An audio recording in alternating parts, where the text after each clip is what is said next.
0,1 kali 100 biar ini ya, biar ini 10, kita tulis ini 5, ini ya 10, ini 10 kan. Nah kalau misalnya kalian melakukan seperti ini di akhir dia akan ada 5 ya, kemudian di sininya adalah 0. Nah kalau seperti ini 5-nya ini adalah 5 milimol ya, 5 milimol. Sekarang 5 milimol itu berapa mol? Nah kalian cari ya.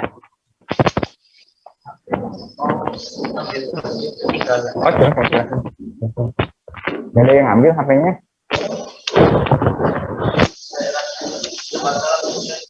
Langsung aja ke sana. Nah ini seperti ini ya. Jadi nanti molarnya dicari, kemudian ini udah, kalau sudah seperti ini berarti jadi yang apa namanya,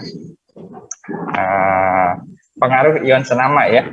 Berarti di sini cari 5 dibagi 200 ya. Ke volumenya ini saya ganti biar gampang.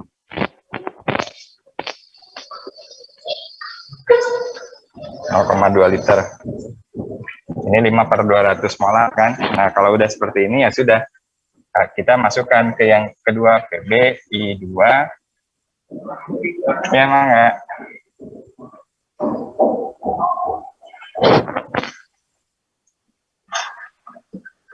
Nah masukkan KSP-nya, berarti KSP asalnya dari sini aja. Pb ini diketahui konsentrasinya 5/200 ya. 5/200, konsentrasi ininya adalah 2S.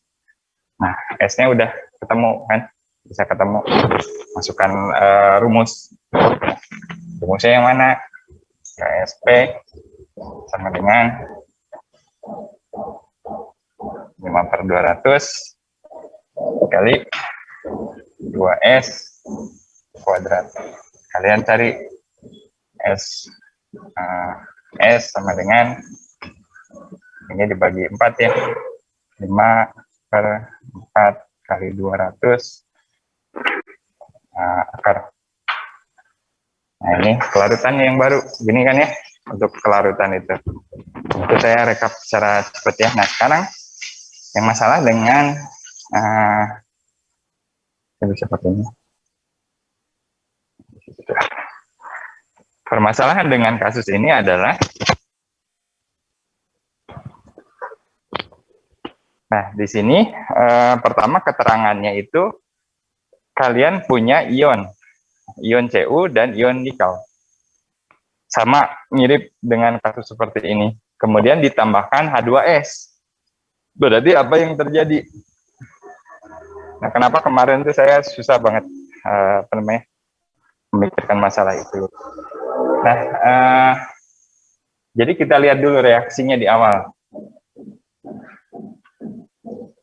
Saya mau pakai yang Cu aja ya. CuS ini ditambah apa? Kalau yang KSPA ditambah H+ ya. Ditambah H+, dia akan menjadi Cu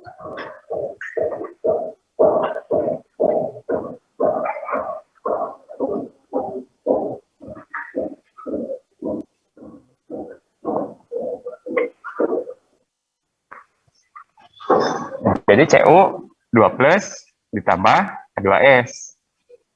Nah ini KSPA ya, benar nggak? KSPA itu seperti ini kan, karena KSPA itu awalnya dia berasal dari sini.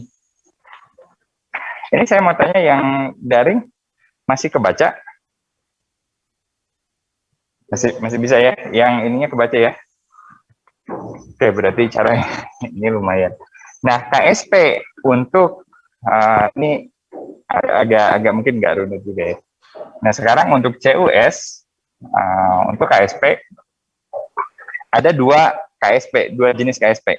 Ingat, Cu 2+ ditambah S2-. Ini adalah KSP juga ya.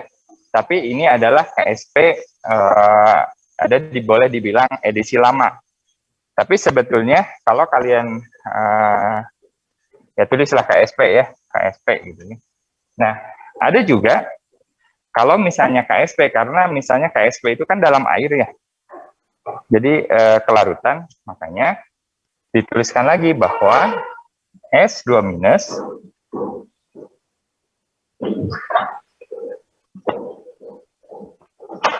saya pegang-pegang ini tapi nggak dipakai dan nggak bisa dipakai. S2 minus ditambah H2O. Nah, ini perhatikan, ini sama dengan kasusnya dengan ketika kalian punya oksida logam. Ya, mirip juga. Jadi KSP oksida logam, karena dia itu dalam kelarutan, berarti kan kalian harus tambahkan air. Ya.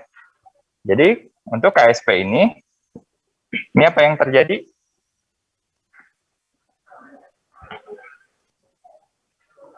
Ini menjadi HS minus ditambah OH ya, tambah OH minus. Nah, ini kalau yang ini yang KSP dia dalam air ya. Ini adalah KSP yang dalam air.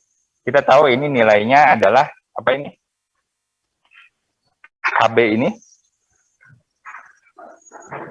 Ini adalah KB. Saya tulis di sini, KB sama dengan apa? Karena ada airnya, ingat ya. Kalau misalnya ada airnya, berarti kan ini KW per KA ya. Dan KA-nya KA2. Ini jadinya KB1. Nah, untuk yang di sini, mungkin kalian juga bertanya, kenapa kita cuma sampai HS minus? Ingat lagi, ketika di kesetimbangan asam. Ketika di kesetimbangan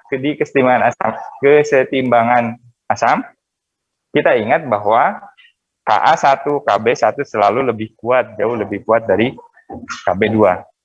Nah, ini satu ya, yang di sini. Nah, untuk mendapatkan yang ini saya salah. Ini apa KSP? Ini saya hapus ya. Ini ada yang mencatat? Atau aman saya hapus? Ada yang berniat mencatat atau enggak? Enggak ada? Udah? Saya hapus ya.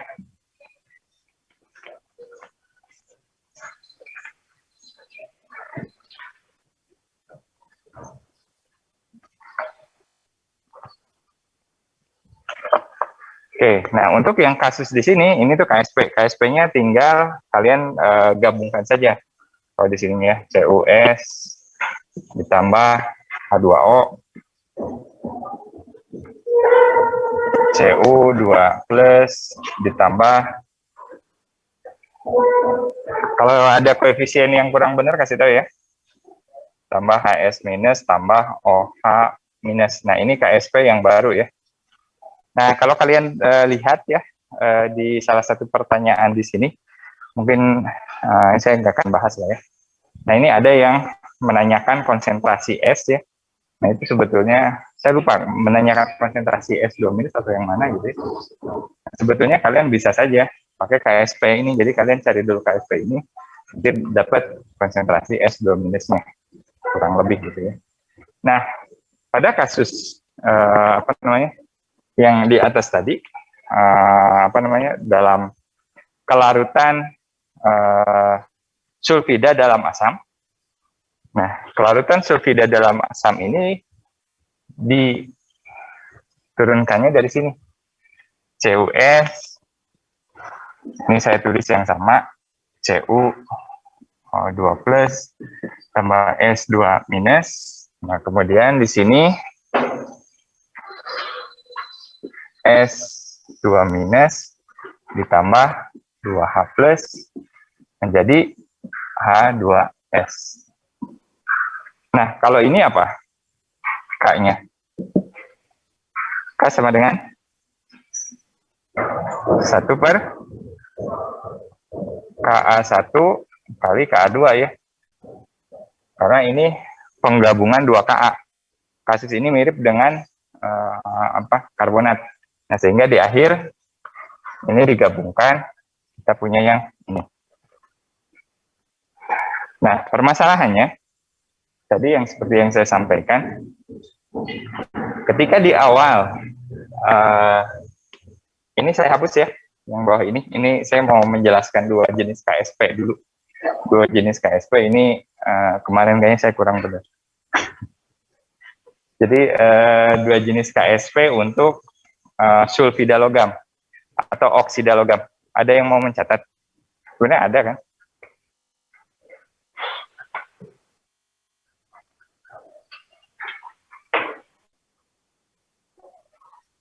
Kalau butuh mencatat nggak apa-apa, silahkan.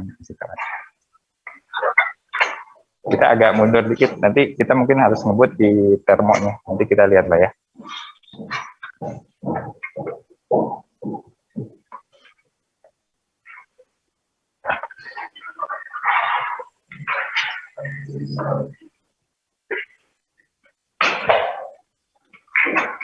Kalau kuliah luring, dosennya bisa gini lebih enak kan? Sebenarnya ini sama aja, di sini juga ada. Tapi setidaknya dosennya itu lebih kayak ngerti gitu. Kalau daring saya harus terpaku ke slide ya. Jadinya saya juga kadang pas baca, ini slide-nya ngomong apa gitu. Saya lupa. Enggak, kita masih di sini.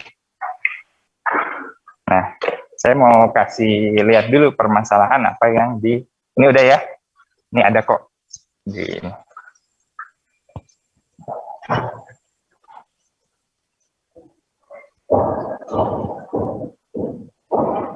Saya kemarin dengerin ceramah, katanya nulis di papan tulis itu kayak kita melakukan dosa gitu. Jadi ada dosa yang mudah dihapus, ada yang susah dihapus. Nah, jadi gini ya. Nah, permasalahannya di sana adalah ketika mula-mula kalian punya ini ya. Kalian punya CO2 plus 0,01.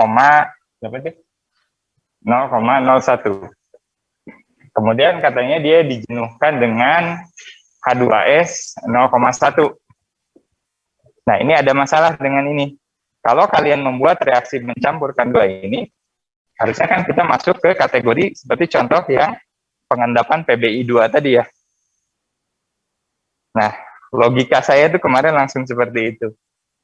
Nah, kalau misalnya kita lakukan dengan logika yang tadi, jadi ini adalah mula-mula, kemudian ini bereaksi, dan akhir. Ketika mula-mula saya punya komposisi seperti ini, maka koefisien ada yang kelewat nggak? Ini ya, 2. Saya koefisien nggak ada yang kelewat lagi ya. Nah, kalau misalnya kita punya kasus seperti ini, maka ketika bereaksi pembatas adalah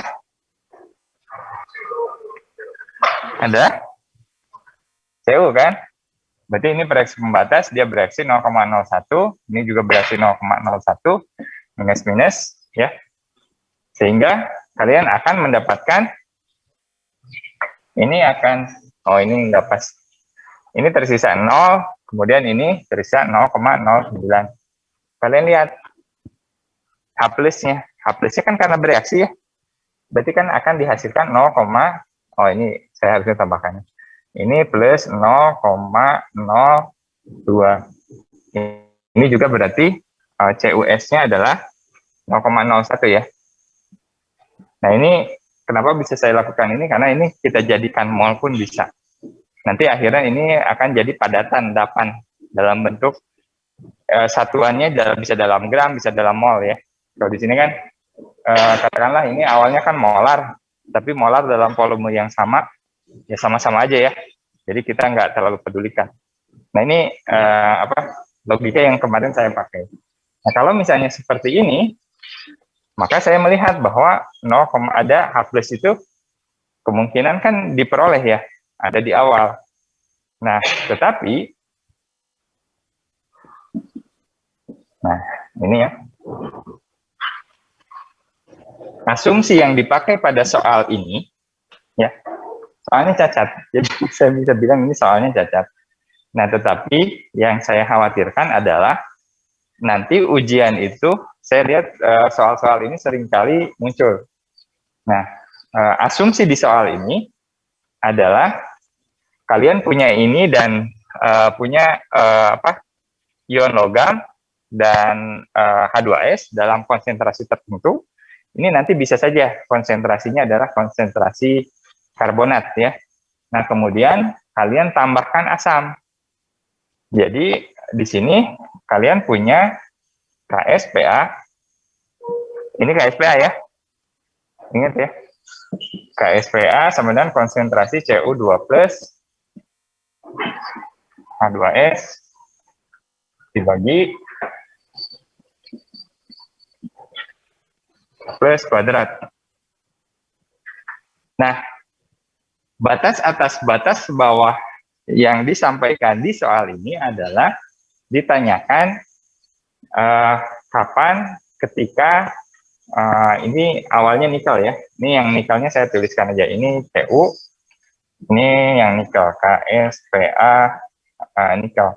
Kita tahu nikel itu yang KSPA-nya itu lebih rendah, lebih besar. KSPA-nya lebih besar ya. Kalau KSPA lebih besar berarti dia lebih mudah ke sini kan. Itu aja sih sebetulnya. Kalau kecepatan kasih tahu ya. Nah, ini Ni 2 plus H2S plus.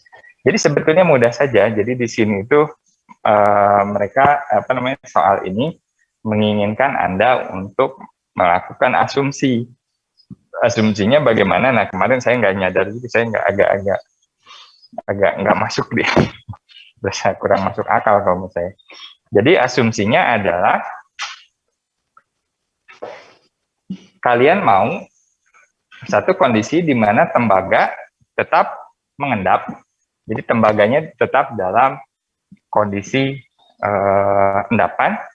Nah, tetapi kalian punya nikel. Nikelnya dalam larutan. Nah, maka ditanyakan berapa asam yang dibutuhkan untuk tetap melarutkan nikel. Maka kalian punya yang di sana. KSPA ini sama dengan 40, sama dengan, ini saya ke sini ya, 0,01 ya, dikali 0,1, ini H plus kuadrat. Jadi kalian bisa cari konsentrasi H plus yang dibutuhkan untuk tetap membuat nikel larut. Nah, yang masalah kedua pada soal ini adalah untuk batas atasnya. Ini kalau yang daring ada pertanyaan juga boleh ya. Nah, untuk batas atas di sini adalah yang kalian perhatikan. Kalau saya punya KSP ini adalah berapa? 6 kali 10 pangkat min 16 sama dengan 0,01. 0,01 ini apa? Ini Cu kan? Cu2 plus ya. Per sama A plus. Saya tulis ininya gini ya. Tapi maksudnya ini konsentrasinya A plus. Apa yang kalian lihat ini bermasalah? Yang ini tidak masalah. Karena ini menandakan kondisi di mana kalian punya Cu masih dalam keadaan padatan. Ini kalian tambahkan asam sehingga dia larutan. Ya. Oke, ini kondisinya ya. Kondisi yang dicapai di sini itu begitu. Jadi kalian tambahkan asam,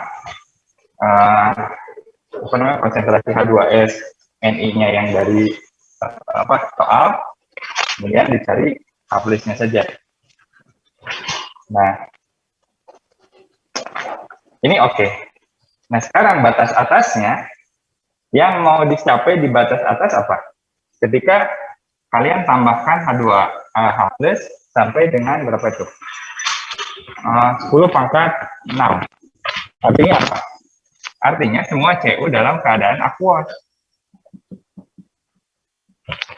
Ini bukan batas ketika dia tidak ada yang melarut kan? Justru ini adalah ketika semuanya larutan.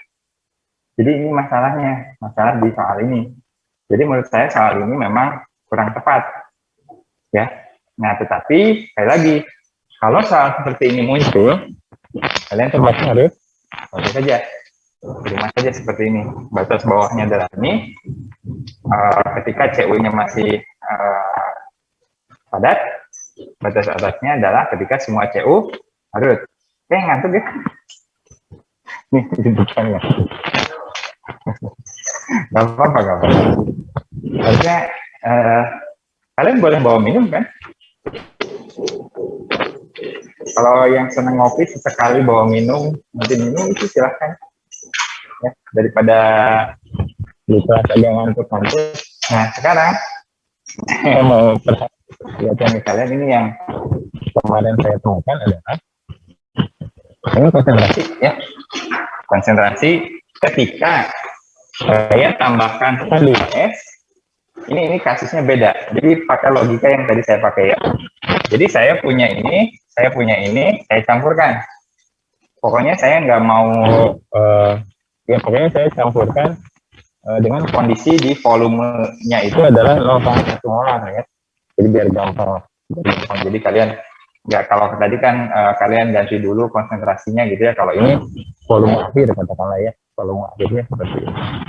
Nah, kalau untuk kasus yang seperti ini, saya tambahkan H2S ke CU, saya dapat 8 CUS. Apa yang terjadi? Saya mendapatkan H+, kan? Karena saya mendapatkan H+. Nah, perhatikan di sini.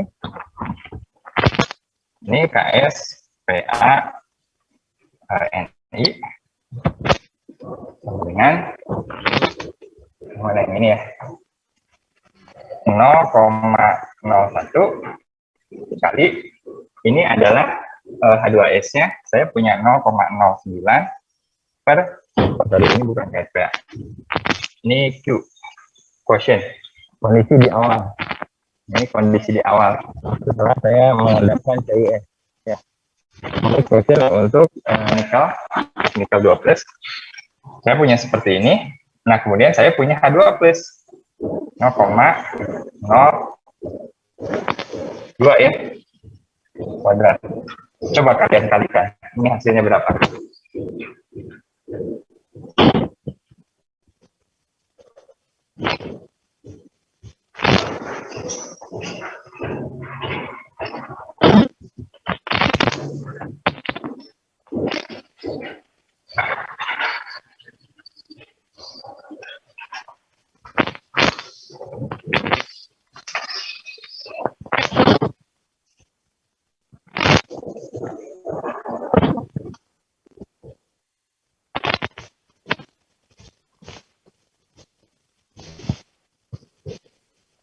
Berapa hasilnya? Berapa? Ini berapa? 0,00 berapa hasil akhirnya? Berapa? Berapa? 2,25.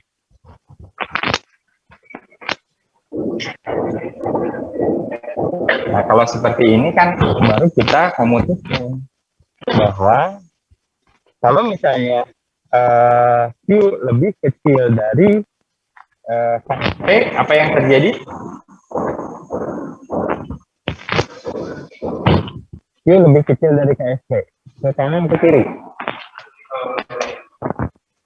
Ke kanan ya. Artinya apa? Ni 2+, 0,01 ini memiliki Q yang masih lebih kecil, jadi Ni-nya masih harus di kondisi kalau misalnya ditambahkan kasus itu. Nah, kemarin itu saya jadi bingung karena kita bisa punya logika seperti ini. Nah, makanya soal seperti yang ini itu agak bermasalah. Bisa saya sampaikan seperti itu. Oke ya, ada pertanyaan dulu. Nah, tapi sekali lagi, kalau ditanyanya model seperti ini, kalian pakai yang ini aja. Nah, ini kemarin saya udah diskusi dengan koordinator, tapi sepertinya akan sulit untuk menjelaskannya ke semua dosen kimia yang tidak, karena ini sudah turun-temurun mereka menggunakan model seperti ini. Jadi kalian pakai saja, tapi secara realitas kan sebetulnya yang kalian diajarkan di awal tuh begini. Ini masalah kesetimbangan ini memang banyak asumsi, gitu ya. Jadi ini saya mau sampaikan ke kalian saja supaya kalian juga punya logikanya itu, kalian nggak istilahnya nggak kayak kuda itu kan. Kalau di kuda delman kan udah pakai kacamata kuda ya, jadi nggak mau lihat kiri kanan. Jadi di sini memang ada trouble dengan solusinya. Oke, itu yang kemarin. Nah, kalau untuk karbonat juga sama sebetulnya. Nah, untuk karbonat ini karena kalian memaksakan menghitung H+-nya, karena H+ itu akan membuat konsentrasi karbonat menjadi berkurang.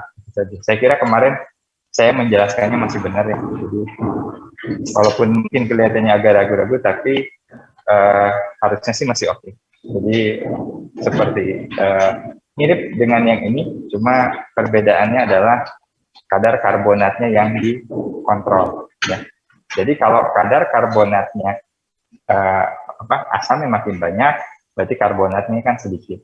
Kalau karbonatnya sedikit, kalian bisa atur kondisi mana yang membuat satu logam masih mengendap, sedangkan logam lain masih melarut, atau kondisi mana yang kalian hanya mengendapkan satu logam saja, gitu ya. Nah, itu bisa. Ada pertanyaan dulu? Ini nanti silakanlah dipelajari lagi. Ini konsepnya sama saja sebetulnya dengan yang ini. Jadi asumsinya banyak. Kalian bayangkan aja kalau kalian membuat bonding karbon dioksida gitu ya. Itu kan yang bertanya? Enggak ya? Biasanya ada suara. Oke, ini akan saya lewati untuk batas pH atas pH bawah. Ini juga sama, kondisi di mana yang satunya either itu mengendap atau satunya melarut. Jadi istilahnya batas pH ini kalau yang seperti ini memang agak mengganggu. Nah, strontium butuh strontium ini yang lebih sedikit ya. Membutuhkan karbonat lebih sedikit, berarti kalau karbonat sedikit dia asamnya yang lebih asam kan. Kalau asamnya sampai dengan menghasilkan karbonat seperti ini,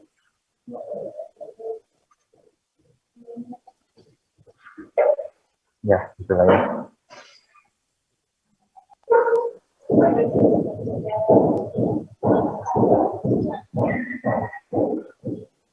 Jadi semakin banyak asamnya, semakin nanti strontiumnya bisa kita pertahankan dalam keadaan larut ya. Ya, bisa dalam keadaan larut. Kalau asamnya pada batas ini, berarti strontiumnya mengendap ya. Gitu ya. Paham nggak?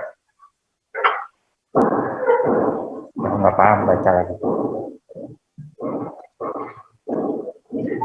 Gitu aja guys. Kita harusnya mungkin hari ini kita masuk termodinamik sedikit ya. Nah, ini ada alur analisis kualitatif. Nah, saya nggak tahu ini mau nggak mau sih harus dihafal ya kalau untuk yang seperti ini. Jadi awalnya itu adalah pertama pengendapan dengan membuat halida ya, senyawa halida. Jadi kalian harus ingat senyawa halida apa saja yang mengendap. Nah, ini mau nggak mau sih sepertinya harus kalian hafalkan. Nah, kemudian kalau sudah halida, nanti pakai H2S.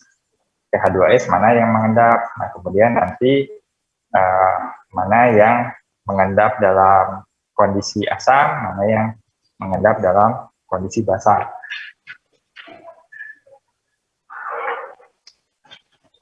Mengendap kondisi basah ini tadi tahap itu. Berarti yang tadi ya, yang KSP biasa. Ingat nggak yang KSP biasa kan ada yang saya lupa yang CUS ya ditambah H2O ini menjadi apa ini kan Cu plus ya, Cu2 plus ditambah HS minus ditambah OH minus ya.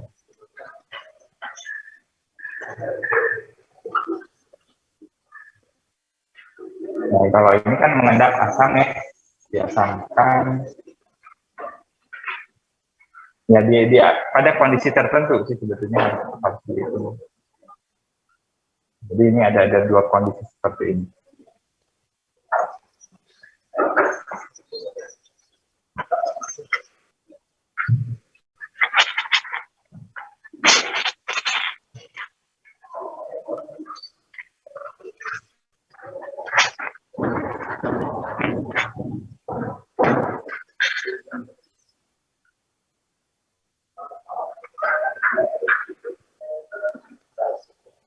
Nanti kalian coba bandingkan ya tadi yang tabel tadi dengan yang kalau kalian paham lebih jelas yang di sini. Jadi yang ada acid soluble ya, berarti ada yang acid insoluble. Yang acid insoluble itu yang KSP-nya KSPA-nya itu kecil sekali ya. Nah kalau yang base insoluble, nah yang ini yang di bawah ini KSPA-nya lebih kecil, lebih besar daripada yang di. Nah ini sih tinggal kalian pakai aja. Nah ini juga mau tidak mau sih biasanya kalian harus hafal juga kalau misalnya ada pertanyaan bagaimana cara memisahkannya.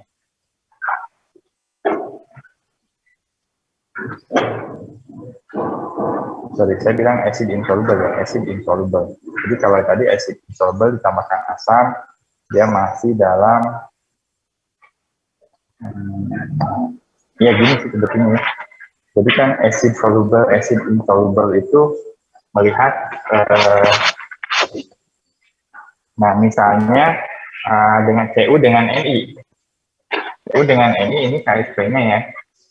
Menurut kalian mana yang lebih larut dalam asam? Sebetulnya semuanya juga kalau diasamkan dia larut, tetapi kalian lihat untuk Cu kita butuh asam yang lebih banyak. Berarti Cu ini bisa dikatakan sebagai acid insoluble, gitu ya. Nah, ini acid insoluble. Jadi Cu-nya nanti akan dipindahkan, gitu. Dipindahkan. Nah, kemudian nanti untuk mengendapkan Ni, kalau misalnya ini kan dalam keadaan larutan, ditambahkan basa, gitu. Ditambahkan basa, di sininya tambah banyak, sehingga nanti Ni-nya akan terdorong ke arah kiri, kemudian mengendap, gitu ya.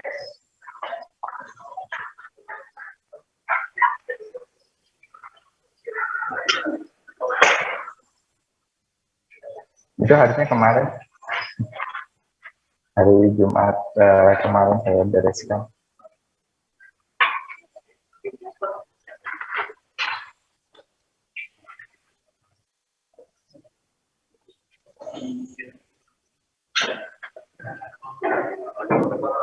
Nah sekarang ada satu lagi, dia itu adalah pembentukan kompleks, ya. Nah untuk pembentukan kompleks ini ya sebetulnya yang mirip-mirip saja. Nah cuma perbedaannya adalah nah,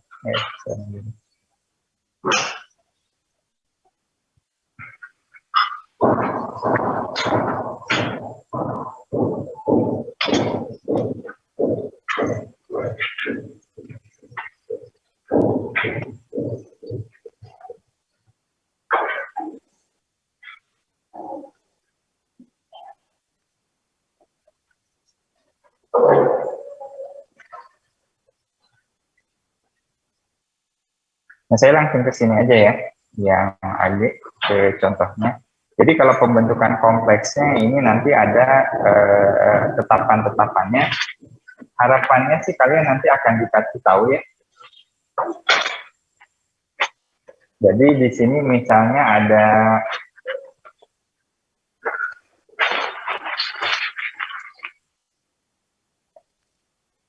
Dan ini beda-beda ya kompleksnya. Kalau kalian lihat ada misalnya kompleks yang menghasilkan yang logamnya cuma kayak dua saja, kemudian ada enam itu apa, oktagon gitu ya. Kemudian ada yang CU. Nah, CU itu kita kemarin tidak mempelajari bentuk kristal, itu kan ada yang tetrahedral, ada yang planar. Nah, ini sih mau tidak mau kalian harus hafal, kalian harus coba ingat-ingat aja mungkin. Mudah-mudahan sih dikasih tahu gitu ya, tapi saya khawatirnya nanti tiba-tiba AgCl gitu ya, AgCl kemudian ditambahkan amonia, apa yang terjadi. Nah, untuk pembentukan ini, contohnya di sini,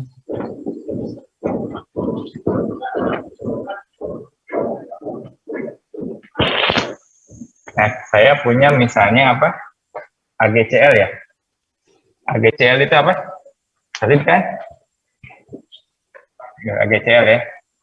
Nah, dia punya keseimbangan dengan Ag plus tambah Cl minus. Nah, apa yang terjadi kalau misalnya kalian tambahkan amonia? Ketika kita tambahkan amonia, Ag yang di sebelah kanan ini akan bereaksi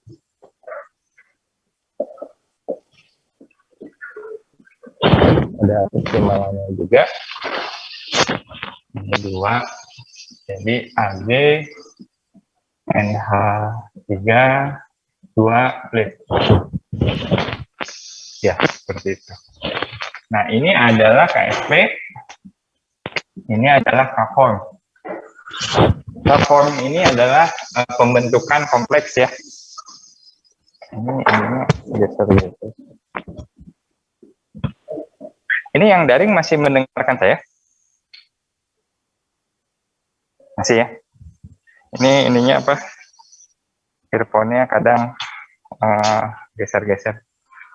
Nah, ini dua ya. Jadi ada dua. Nah, ini mirip saja dengan yang tadi, di mana kalian punya dua persamaan keseimbangan.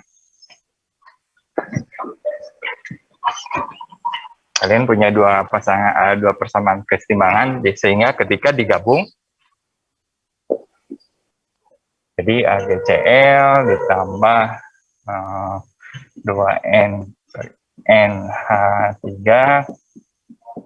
ini menjadi Ag NH3 2 plus ditambah Cl minus ya. Nah, ini perkalian saja.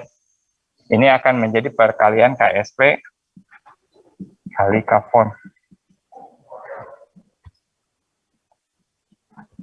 Nah, nanti pertanyaannya biasanya berapa kelarutan? Kalau misalnya amonianya ditambah sama ya, seperti yang tadi ya. Seperti kasus yang H2S tadi. Biasanya nanti yang ditanya mungkin kelarutan. Kelarutannya sekarang jadi berapa? Nah, kalau kelarutannya jadi berapa, berarti kan kalian harus cari dulu KSP ini. Syaratnya apa? Kalian harus tahu K-form dan KSP atas. Sorry, bukan KSP. Kalian cari yang K yang baru ini. K-observe. K yang di yang dialami. Nah, ini biasanya nanti ditanyakan berapa kelarutan dalam konsentrasi amonia berapa. Nah, kalau dari sini ya sudah sama saja. Ketika mula-mula reaksi akhir gitu ya, mula-mulanya ini berapa. Nah, nanti ini adalah ini konsentrasinya jadi sama ya. Jadi kan kalau misalnya di sini bereaksi ini katakanlah A gitu ya, awalnya berapa? Ini kita nggak peduli ya, karena kan padatan.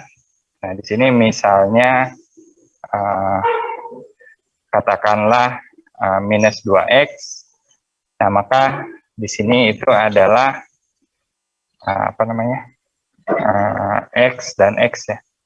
Jadi kan nanti untuk di akhir itu adalah A minus 2X, kemudian X, ini X. Berarti K-obs, saya tulis ini K-obs saja ya. Sebelum nanti saya lihat kodenya apa. Sama dengan X kuadrat bagi A min 2X. Nah, biasanya kalau misalnya 2X-nya itu lebih kecil dari A, ya, maka ini sama dengan A saja. Nanti kalian lihat asumsinya bagaimana.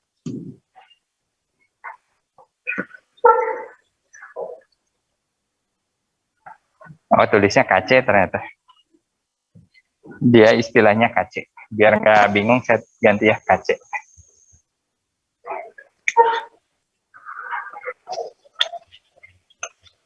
KC.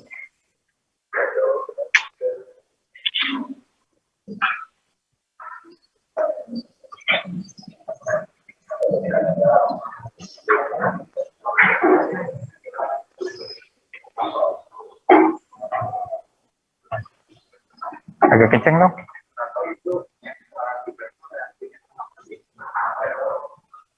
NH3-nya bereaksi dengan? Iya. Kan kompleks. Cl- itu dia apa? Ion dari asam kuat atau asam lemah? Asam kuat ya. Berarti garamnya kan netral. Nah, nanti kasusnya beda. Kalau misalnya tadi dia misalnya awalnya itu katakanlah S gitu ya. Nah, itu bisa kacau. Perhitungannya bisa kacau. Jadi kalau di sini memang baiknya soal itu menggunakan dari garam-garam yang tidak reaktif gitu, garam ini. Jadi pengaruhnya itu hanya pembentukan kompleks saja. Nah, ini lihat, saya nunjukin ke sini aja. Nah, di sini ini seperti yang tadi saya sampaikan ya, di mana di sini kalau untuk kelarutan dalam ion, ketika kalian mengetahui konsentrasi misalnya ditambahkan amonia, gitu ya. Nah, nanti sama seperti yang saya tulis di sana, kita tahu KSP, bukan KSP, sorry, KC ya. Di sini istilahnya KC itu sama dengan X kuadrat bagi konsentrasi amonia. Konsentrasi amonianya diketahui, ya tinggal dicari aja X-nya. Nah, itu adalah kelarutan yang baru. Begitu saja.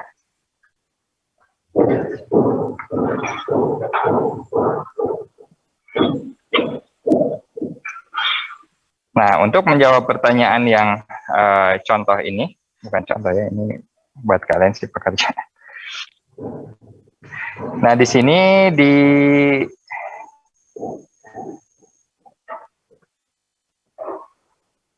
jika larutan amonia, oke. Saya kadang suka malas baca ya. Jelaskan bagaimana penambahan larutan amonia dapat melarutkan perak klorida. Jawabannya ini. Terjadi pembentukan kompleks. Ya, terjadi pembentukan kompleks Ag dengan amonia. Kemudian jika ditambahkan HNO3 setelah AgCl larut, sebetulnya ini bukan AgCl larut ya, setelah nggak apa-apa lah. Setelah AgCl larut dalam larutan amonia, kemudian AgCl mengendap kembali. Jelaskan kenapa? Karena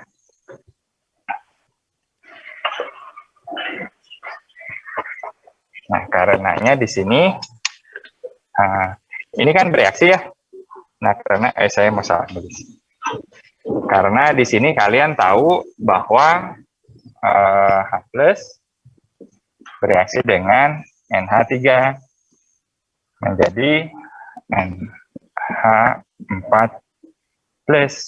Nah, artinya apa? Artinya kalian mengurangi amonia. Amonianya kalian reaksikan, kalian tidak bisa membentuk NH3, ya sudah. Berarti Ag balik lagi, kalian punya persamaan di atas. Begitu ya. Jadi mengurangi jumlah amonianya.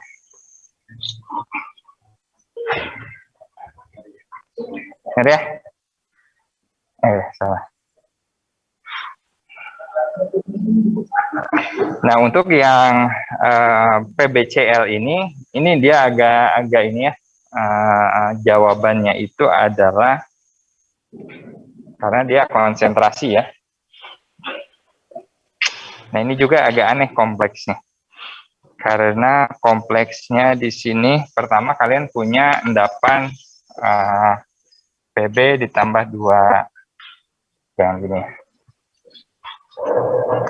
Pertama, kalian punya PbCl2 itu berasal dari Pb2 plus ditambah 2Cl minus.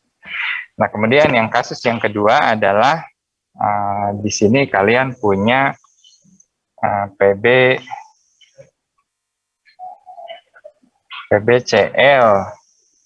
3 minus ya. PbCl 3 minus.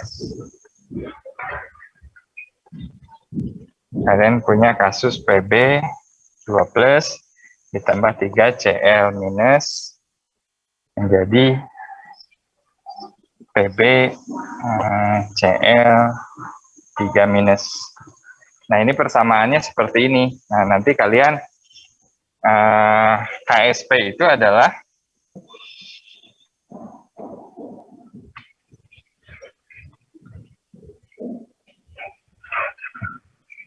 jadi dosen itu gitu ya, nulis sendiri, ngapus-ngapusin. Jadi kerjaannya banyak. Nah, ini K-form. K-form sama dengan, atau saya tulis aja ini ya. Coba saya tuliskan dulu. Ini K-form, ini KSP. Ini saya tuliskan jadi Pb Cl2 ditambah Cl minus. Jadi Pb Cl3 minus tambah Cl ya. Sorry, Cl-nya udah. Nah, seperti ini. Nah, ini Kc.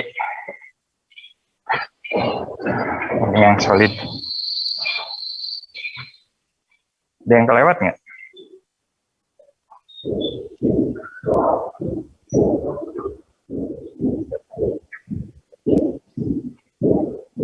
Kayaknya ini juga soalnya salah. Nah, di sini kalau misalnya saya pakai yang di sini dulu ya. Nah, di sini konsepnya seperti ini sebetulnya, bahwa mol itu adalah molaritas sama dengan mol per volume ya.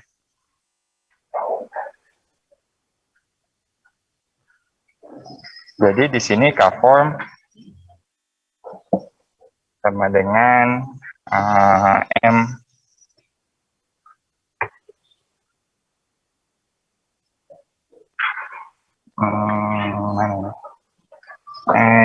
Pb Cl 3 minus dibagi M Pb 2 plus dikali Cl minus M ya. Tadi saya tulis konsentrasi aja ya, saya ngapain Cl? Cl, tapi ini dipangkatkan 3. Nah, nanti kalian yang dilakukan di sini adalah kalian masukkan sini ke V. Jadi M-nya di sini ya, gitu. Nah, ini sama dengan M-nya ini saya ganti jadi N ya, biar gampang. Nah, ini N per V. Di sini N per V. Di sini N per V ya. Nah, kalian lihat bahwa di sini V-nya itu kan jadi berbeda ya.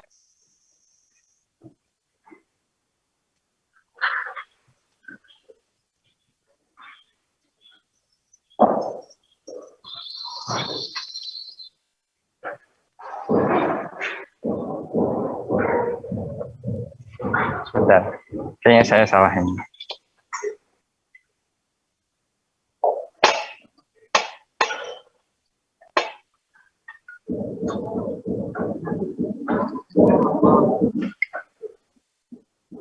Nah, kalau saya ada ininya, contekannya.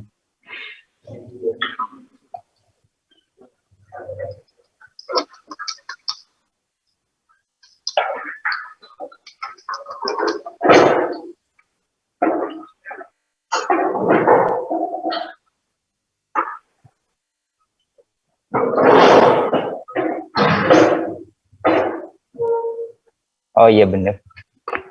Saya lupa bahwa ini per V ya.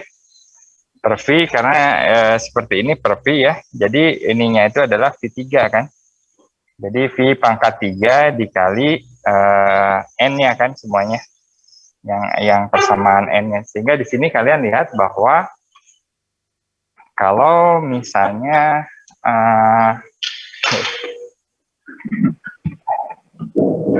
nah kalau misalnya volume dinaikkan 2 kali gitu ya, dinaikkan 2 kali berarti kan 2 pangkat 3 ya, 2 pangkat 3 sama dengan 8. Nah sehingga nanti QSP-nya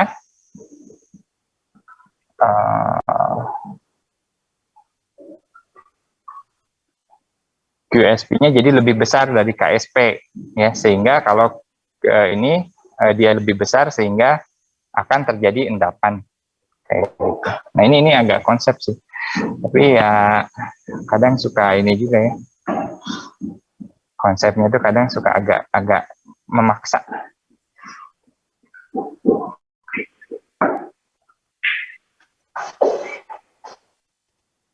Ya berarti ini dinaikkan 2 kali, jadi ini ya dibandingkan, jadi Q lebih iya.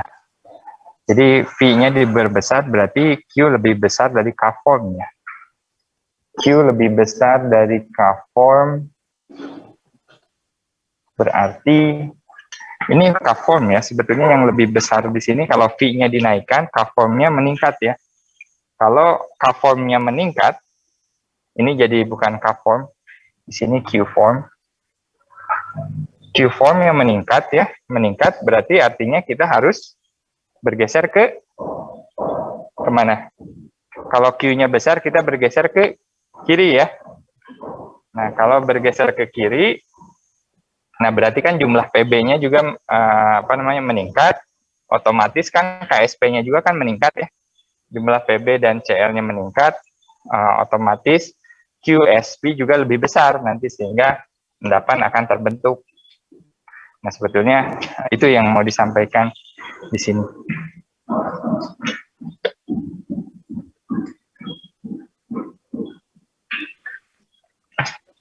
Terus saya tulis segini ya. Jadi V 2 kali ya. Apa yang terjadi, Q-form naik sehingga QSP naik.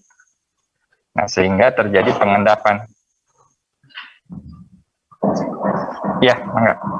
Pengendapan reaksi ke arah kiri.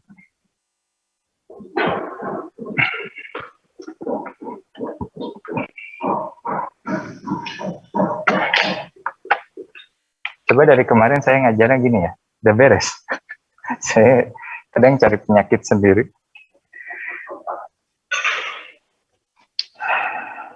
Tapi nggak apa-apa lah, namanya juga belajar. Jadi ketika saya ngajar kalian ya, secara tidak langsung saya juga belajar menyampaikan dengan lebih baik. Oke, ini kalau yang ini mah udah ya, ini mah kalian lihat saja yang di sini nih, kan ini ada, nah yang ini. Jadi kalian gunakan saja alur ini. Makanya kalau misalnya muncul soal seperti yang di bawah, yang terakhir itu, ya ini beratnya, mau nggak mau kalian harus bisa menghafalkan deret ini. Saya nggak tahu tuh seberapa urgent, tapi saran saya tadi untuk cara kalian bisa menghafal dengan cepat, kalian coba tulis ulang, setidaknya mudah-mudahan sih ada yang nyangkut gitu. Atau kalau enggak kalian lihat di tabel periodik ini tuh di mana saja, apakah ada kesamaan atau tidak. Tapi kan sayangnya agak-agak susah juga ya. AL, Fe2, Fe3, AL-nya aja kan golongan 3. Dan Fe di transisi kobalt entah di mana. Gitu. Jadi mau nggak mau sih ini mungkin harus agak dihafal. Oke, jadi kita beres ya dengan kesetimbangan kelarutan. Mudah-mudahan dosa saya kemarin terampuni. Jadi kemarin saya lagi agak sibuk, jadi persiapannya agak kurang. Ini belum beres, kita udah. kita pindah ke termodinamik sedikit ya. Tapi saya mau ngasih kalian bernafas dulu sebentar. Mungkin 5 menit lah ya. Ada yang bertanya dulu, sambil ada yang bertanya boleh tentang kesetimbangan kelarutan. Yep. Tadi saya bingung kenapa bisa biasanya naik. Kenapa QSP naik? Karena sekarang K-form itu naik. K-form naik, berarti apa yang terjadi dengan reaksi? Reaksi ke arah kiri ya. Di kiri itu ada apa? Ada PB dan CL ya. Nah, PB dan CL-nya dinaikkan, berarti KSP naik kan? Karena PB dan CL-nya nambah kan?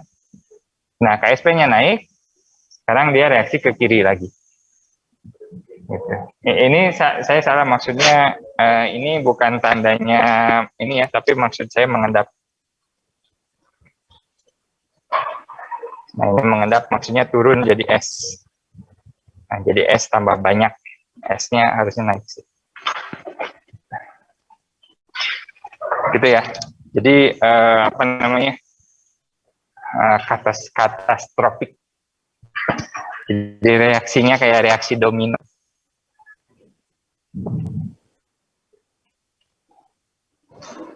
Oh iya, untuk kita masih adalah setengah jam lah ya. Sebelumnya, oh iya, absensi ya. Absensi saya akan buka sekarang.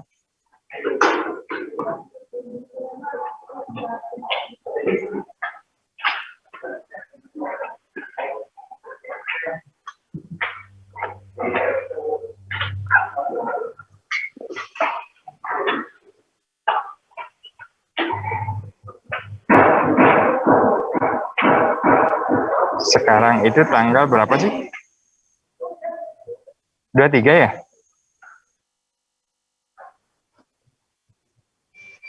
Oke.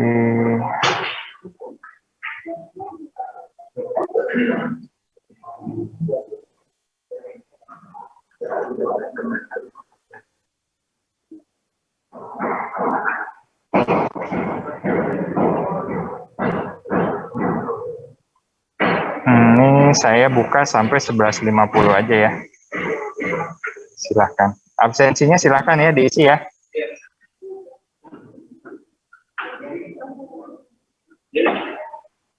Kalau masih belum bisa, kasih tahu aja.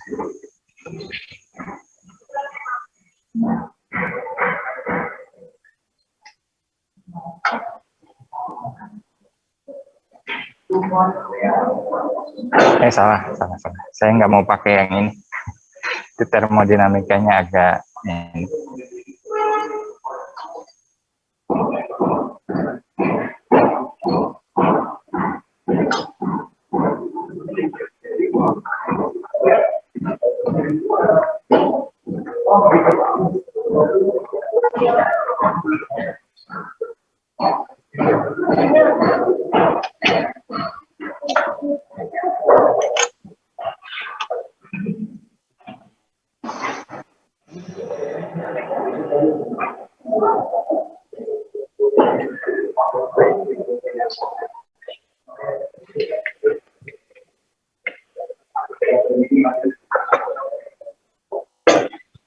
ada yang bisa tolong hapus papan tulisnya dong?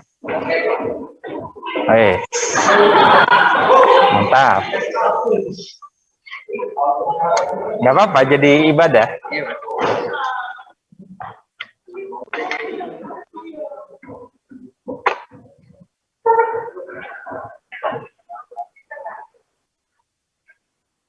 Jadi ya, kalau ngajar hibrid gini, saya harus pegang 3 jenis. Jadi ada yang buat pointer, buat nulis. Tapi saya bakal nulis mungkin di sana sih. Ya ini bisa dipakai. Saya pakai ini. Geser.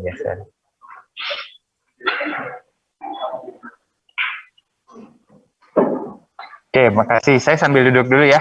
Jadi sekarang kita masuk ke termodinamik sedikit saja untuk mungkinlah pengantar lah ya. Nah ini apa namanya? termodinamika itu memang sangat penting ya, karena kalau misalnya kemarin kita sudah belajar tentang kinetika, kinetika itu membahas seberapa cepat reaksi bisa berjalan, ya. Tetapi termodinamika kita melihat apakah memang benar reaksi itu bisa terjadi gitu ya. Nah, bisa terjadi atau tidaknya kenapa? Karena ada beberapa reaksi, misalnya kalian punya es. Es kalian simpan saja, dia otomatis kan akan mencair ya. Berarti kan dia istilahnya itu berlangsung spontan. Nah, tetapi ada beberapa pekerjaan yang misalnya kalian mau menempa besi, lah ya, besi kalian tempa. Nah, besi itu kan tidak akan sendirinya dia bisa meleleh kan, tanpa kalian berikan energi seperti itu. Nah, tetapi akhirnya reaksinya jadi berjalan juga, gitu ya. Jadi bisa berlangsung juga. Nah, nanti di sini di chapter ini kita akan mereview sedikit tentang kalor sedikit, perubahan energi dalam, ada tentang entalpi, entropi, kemudian perubahan energi bebas Gibbs, ya, energi bebas Gibbs. Nah, itu energi bebas Gibbs itu untuk kespontanan, prinsipnya kespontanan, hubungannya dengan delta S, delta H. Nah, kemudian nanti juga ada kesetimbangannya itu kalau misalnya kita punya kasus, kesetimbangan. Energinya, energi bebas Gibbs-nya kalau kita punya suatu sistem kesetimbangan. Jadi nanti kesetimbangannya masih masuk di sini. Ada tentang kesetimbangannya.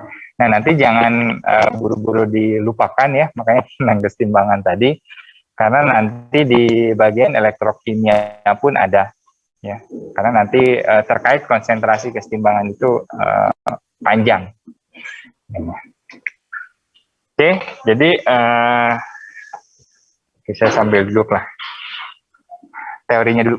Nah, termodinamika ini adalah studi tentang perubahan atau alur dari energi ya. Nah, kemudian ada beberapa pertanyaan fundamental. Sebenarnya kalau di sini tadi yang saya bilang ya, apakah reaksi bisa terjadi, apakah reaksi tersebut spontan atau tidak, kemudian apakah dia itu eksoterm atau endoterm. Nah, kemudian termodinamika ini tidak menjelaskan kinetik. Kemudian di sini nanti hal yang harus nanti kita perhatikan adalah tentang entalpi, kemudian entropi, nature trend of randomness or disorder itu entropi ya. Jadi kan apa namanya, kondisi alam semesta itu kan akan selalu sebenarnya ini nanti ya di hukum kekekalan energi.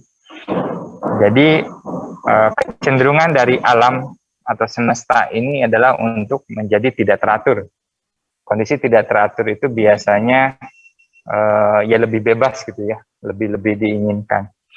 Nah, tetapi kalau misalnya kita melihat dari keadaan gitu ya, keadaan ya tidak teratur itu sebetulnya ya tidak baik gitu ya, tetapi itu adalah suatu nature-nya.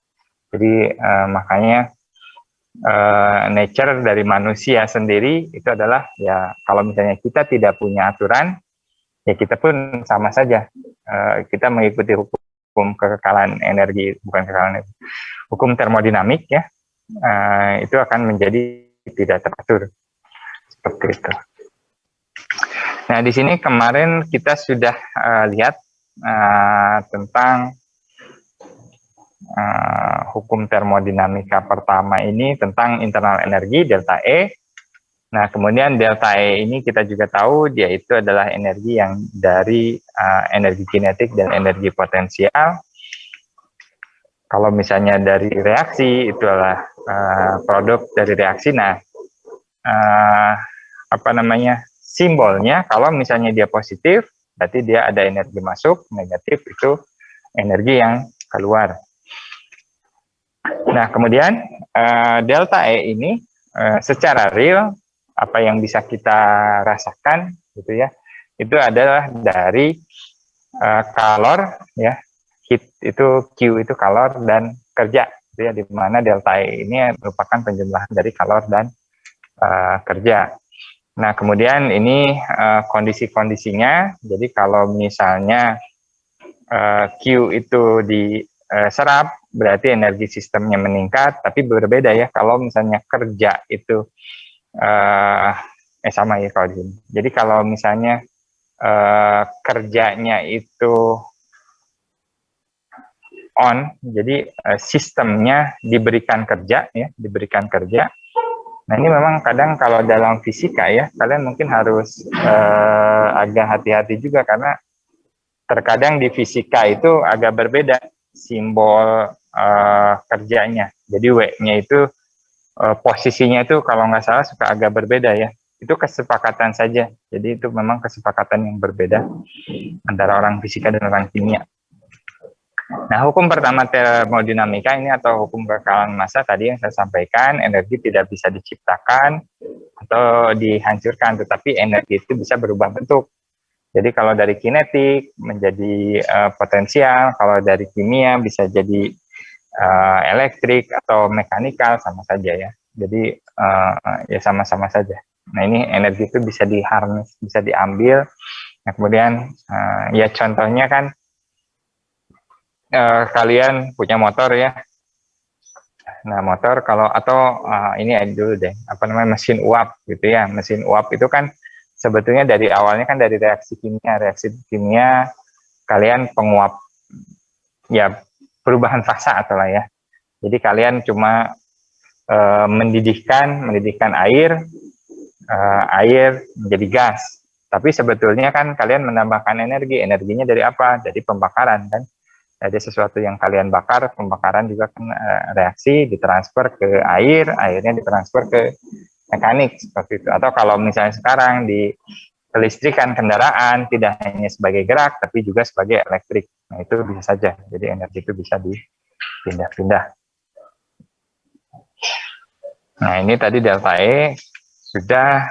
Nah, kemudian kerja dalam lingkup kimia ya bisa saja dalam bentuk kelistrikan tadi elektrik ya. Nah, kemudian kerjanya ini nanti adalah apa namanya, tekanan dikali perubahan volume. Nah, ini kalau kalian ingat piston, ini kan kerjanya seperti itu ya. Jadi tekanan volume gitu kan berubah ya. Jadi apa namanya, P-nya di sini adalah tekanan luarnya. Nah, kemudian V-nya ya perubahan perubahan volume. Nah, Q di sini sama dengan ini rumusnya kemarin kita sudah pernah melihat ya. Di delta E sama dengan Q ditambah minus P delta V. Nah, ini ya. Jadi simbolnya. Jadi kalau kita itu kerjanya itu kan positif ya, tapi simbolnya itu P minus P kali delta V. Jadi saya juga nggak tahu ya kenapa, memang itu kesepakatan saja sih sebetulnya. Jadi W-nya itu positif, tapi W itu sebenarnya minus P delta V. Jadi kalian bisa sebetulnya delta V. Kalau delta V kalian bayangkan saja kalau V awal lebih kecil. Kalau V1 lebih besar dari V2. Kalau V1 lebih besar dari V2 berarti delta V sama dengan positif, negatif? Positif, negatif? Positif ya? Negatif. Negatif. Ini sama dengan negatif, karena kan ini V2 dikurangi V1 ya. Nah, sekarang kita lihat lagi di sini. Saya ngomong sama yang dituliskan beda sih. Saya bilang kalau V2 lebih besar dari V1. Jadi berarti kan kita punya delta V sama dengan positif ya. Nah, V2 lebih besar dari V1, ini contohnya apa? Kalau kalian punya piston ya, Ini awalnya seperti ini. Nah, ini melakukan apa? Bukan kontraksi apa? Ekspansi. Terjadi ekspansi kan? Nah, V2 lebih besar dari V1, katakanlah seperti itu ya. Ini V2 lebih besar dari V1. Delta V-nya sama dengan positif. Nah, kalau misalnya kasus seperti ini, W-nya positif negatif. Ini sistem melakukan kerja atau kerja diberlakukan ke sistem.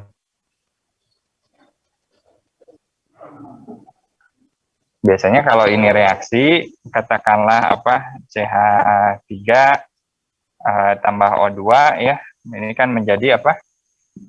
Menjadi CO2 plus H2O gitu ya. Nah, kan yang gasnya nambah tuh. Benar ya?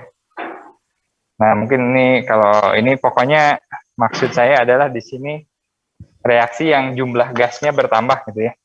Mungkin ini CO2, H2O, ini masih harus di ini. Saya nggak tahu ini contoh yang benar atau salah. Saya hapus lah ya, biar gampang. Misalnya A menjadi 2B, ini gas ya. Nah, ini kan reaksinya seperti ini ya. Berarti kan ketika dia bereaksi, gasnya nambah. Berarti sistemnya kan yang melakukan kerja ya. Kalau terjadi ekspansi seperti itu biasanya. Ya, tapi ada juga yang kalau misalnya reaksi, tapi enggak juga ya. Bentuknya enggak seperti itu juga. Nah, ini tadi yang di sini. Jadi sistemnya bekerja, sistemnya mengekspansi, jadi simbolnya itu negatif. Nah, makanya kalau di sini kan delta V-nya kan positif. Nah, tetapi karena kesepakatan kita itu adalah negatif, seperti ini, maka W itu sama dengan minus PDV, minus P delta V. Itu yang mau saya sampaikan tadi. Nah, ini kemarin kita sudah lihat, kalau misalnya kita punya kalor kemarin bisa dihitung dari MC delta T ya. MC delta T. Nah, kalau misalnya volumenya tetap, berarti kan delta V-nya sama dengan 0, sehingga delta E sama dengan kalor pada volume tetap. Nah, tetapi ini tidak terlalu pakai ya. Jadi biasanya yang kita gunakan, informasi yang paling berguna itu adalah reaksi pada atmosfer yang terbuka, kemudian P-nya itu adalah tetap, sehingga kita punya H itu sama dengan E kali P V, tekanan dan volume. Di sini perhatikan itu belum ada delta. Ya. Nah, ketika kita lakukan dalam kondisi tekanan yang tetap, karena saya mau duduk, saya mau curhat. Nah, karena kita lakukan dalam keadaan yang tekanan tetap, sehingga seperti ini nanti nggak usah disuruh. Nah, kalau digabungkan seperti ini, maka di sini adalah P kali delta V, ini juga V delta V, saling menghilangkan, sehingga delta H sama dengan kalor pada tekanan tetap. Ini yang kalian coba di praktikum waktu kampus tour ya. Waktu di kampus tour kemarin, kalian menggunakan kalorimeter kopi cup atau kalorimeter sederhana. Di situ entah kalian menambahkan air dingin dan air panas, kemudian itu untuk menghitung jenis kalorimeter ya. Kemudian kalian juga lakukan dengan, kalian kemarin melakukan apa aja ya? Yang NaOH ya, NaOH padat ya, atau NaOH cair? Atau NaOH ditambah HCl? Saya lupa. Masih ingat nggak? Ada yang datang nggak? Iya. Nah, itu reaksi asam basa saja ya. Jadi itu sebetulnya membuktikan hukum Hess. Jadi sebetulnya itu ada beberapa alur, sehingga nanti di akhir kalian bisa menentukan kalor pelarutan dari NaOH padat menjadi NaOH cair. Kalau nggak salah, memang ya reaksinya ada 2 tahap, tapi nanti pada akhirnya itu menjadi hukum Hess. Daripada saya membahas itu dulu, kita ke sini aja. Saya malah pengen jadi ingat yang itu. Kalian semester ini berarti nggak praktikumnya apa aja ya? Lupa saya. Tapi udah beres semua. Yang susulan juga udah. Susulannya kapan? Ada yang susulan atau nggak ada? Nah, mudah-mudahan aja ini ya, karena kan kalau ada yang ternyata harus susulan, itu kan ada pendaftaran lagi, ada konfirmasi ulang. Biasanya nanti diputuskan siapa yang berhak mengikuti dan tidak. Oke, 5 menit lagi lah, santai saja. Nah, kemudian di sini perhitungan pertama adalah kita tahu bahwa delta E itu tidak dan delta H itu tidak sama, ya. Jadi perubahan energi dalam dan entalpi itu tidak sama. Nah, perbedaannya adalah hanya karena dari definisinya ini ajeb-ajeb ini. Nah, ini kan tadi kalian punya bahwa delta H itu sama dengan delta E ya. Sama dengan delta E plus P delta V kan. Nah, sehingga delta H minus delta E itu sama dengan P kali delta V. Nah, ini balik lagi, nanti kalau misalnya delta V atau V gitu ya, kan kita punya P, jadi V delta V sama dengan ini, kemudian kalau misalnya saya tulis P kali delta V sama dengan delta nRT ya, biasanya kan P kali V itu sama dengan nRT ya.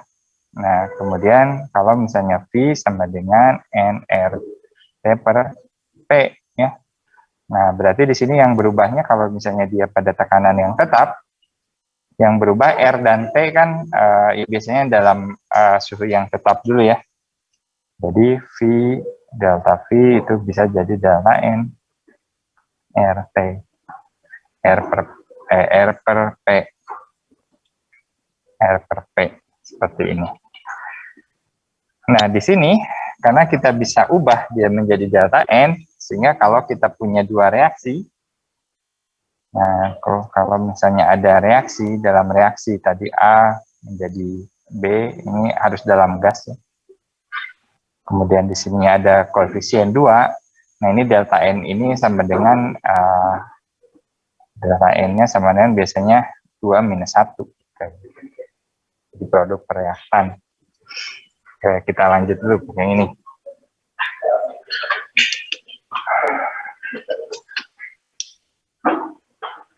Nah, jadi asumsi gasnya ideal, tadi saya sudah tulis. Kemudian karena P dan T-nya dilakukan pada konstan, sakit telinganya. Sehingga yang tadi delta V sama dengan delta N RT. Nah, sekarang dimasukkan ke sini, berarti sama dengan, ya saya lanjut aja lah. Nah, ini seperti ini. Nah, tadi karena P kali P delta V sama dengan N, sama dengan, karena delta V sama dengan delta N R T per V, maka ini dimasukkan ke sini nRT per V, ini sama dengan delta E ditambah N delta N RT itu saja. Jadi untuk reaksi gas ya. Nah, delta H-nya sama dengan delta H sama dengan delta E ditambah delta N untuk gas kali RT. Nah, ini nanti bisa kalian hitung. Jadi kalau misalnya saya lupa ya tahun berapa ya, ada soal yang menghitung seperti ini. Jadi misalnya kalian ditanyakan berapa perbedaan delta H dan delta E untuk reaksi di bawah. Nah, caranya tadi gampang saja. Jadi kalian cari delta N. Delta N-nya berapa? Delta N sama dengan ini kan, 5 kurangi 2 ya. 5 kurangi 2 sama dengan 3. Kemudian delta N RT, berarti apa namanya? Ini delta H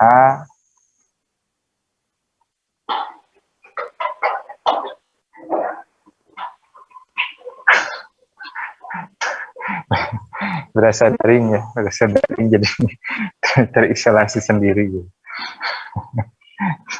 Pasti yang di rumah nggak tahu.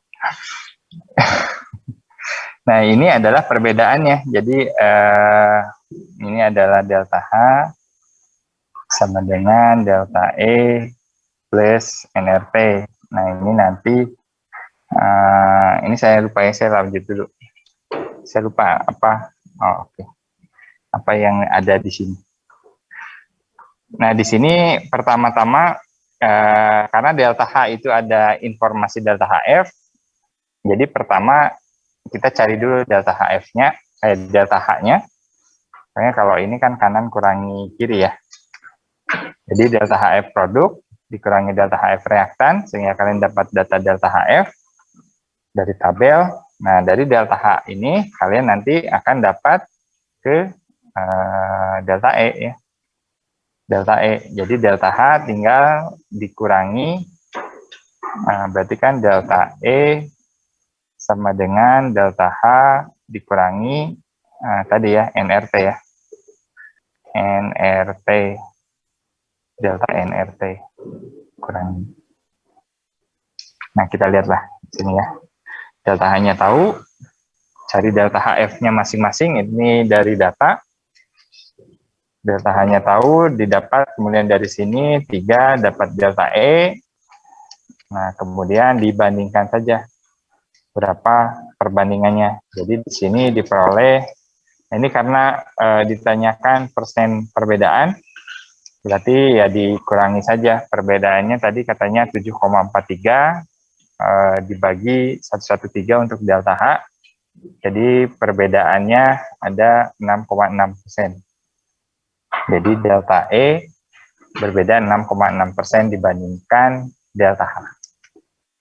Ya, jadi ini katanya yang contoh yang besar tapi tidak signifikan.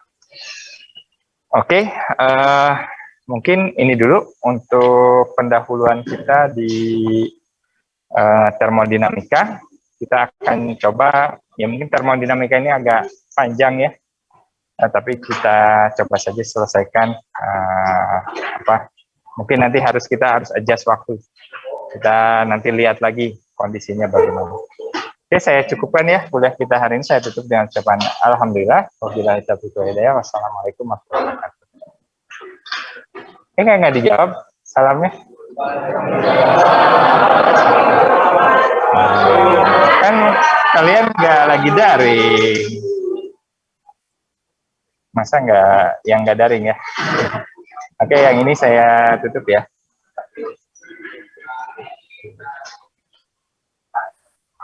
Yuk.